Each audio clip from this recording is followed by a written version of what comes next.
fight over access to the Robert Mueller report has escalated tonight, with House Democrats voting to hold the U.S. Attorney General in contempt of Congress. Bill Barr refused to give lawmakers an unredacted version of the Special Counsel's report. But that wasn't the only major development today. The President has invoked executive privilege over the entire document. The BBC's Chris Buckler has more. Today, we consider a report recommending that the House of Representatives hold Attorney General William Barr in contempt of Congress. Even before this congressional committee gathered to vote, President Trump had changed the debate. He now says he's asserting executive privilege and using his presidential position to stop the full, unredacted Mueller report from being released, taking the decision out of the hands of his Attorney General. This is unprecedented. If allowed to go unchecked, this obstruction means the end of congressional oversight. As a co-equal branch of government, we should not and cannot allow this to continue, or we will not be a co-equal branch of government. But Republicans argue these contempt proceedings aren't about holding the Attorney General William Barr to account, but instead about damaging a president. This is all about impeaching the president. Now, why don't they just say it? Why don't they just jump to the impeachment proceedings like their liberal media overlords are telling them to do? This is just the latest constitutional clash between the House of Representatives and the President, and both branches of government seem determined to flex their muscles. Congress want to see the President's tax returns, to hear from the former White House counsel Don McGahn, and to be able to question the Special Counsel himself, Robert Mueller. But the White House believes Democrats are going beyond their powers. Take a minute to let this sink in. Chairman Nadler is asking the Attorney General of the United States to break the law and commit a crime by releasing information that he knows he has no legal authority to have.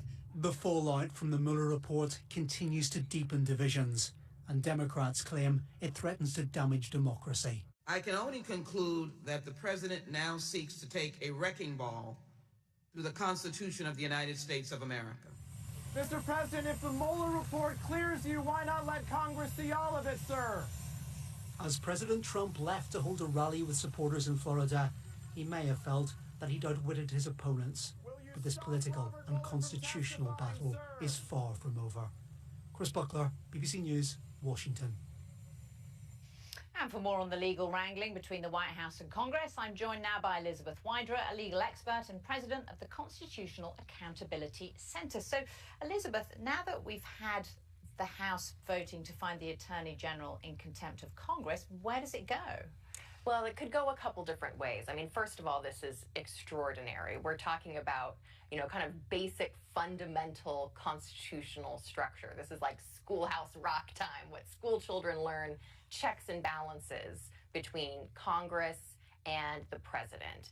And by the president absolutely refusing to give any information in this regard with respect to the Mueller report, but also we're seeing that with other subpoenas and requests for information as well.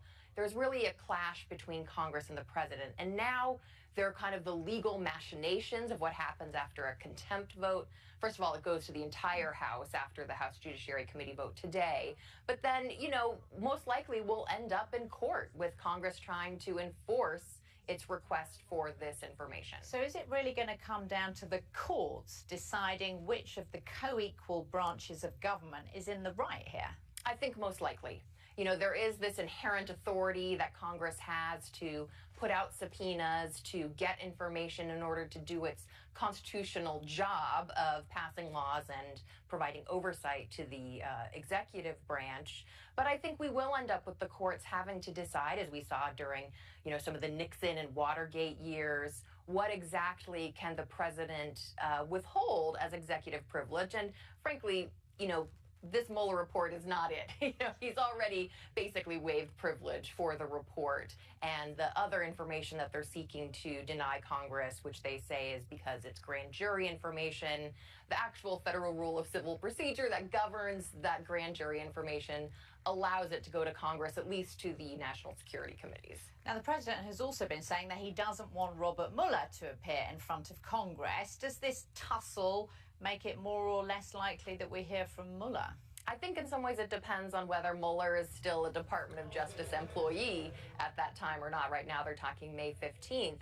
But certainly Mueller's testimony is more important now than ever, because we've seen Barr, what we can only think at this point is misrepresenting what was in the Mueller report. We've seen the letter from Bob Mueller basically saying so. Anyone who's read the report can see that it isn't what Attorney General Barr said it was initially. And so having Mueller come before the American people and explain all of his incredible findings of the interactions between the Trump camp and the Russians, not to mention all of the obstruction of justice, which Mueller said this is Congress's authority to deal with. Well, mentioning that, Don Jr., the president's son, quickly, he has been subpoenaed by Senate intelligence. What do you make of that development? Yes, exactly. You know, this is not going away. Mitch McConnell might want to think it's case closed on the Mueller report and the Russian interaction in the 2016 election, but it's not. This story is still just starting. Elizabeth Wydra, thank you so much for joining us. Great to be here.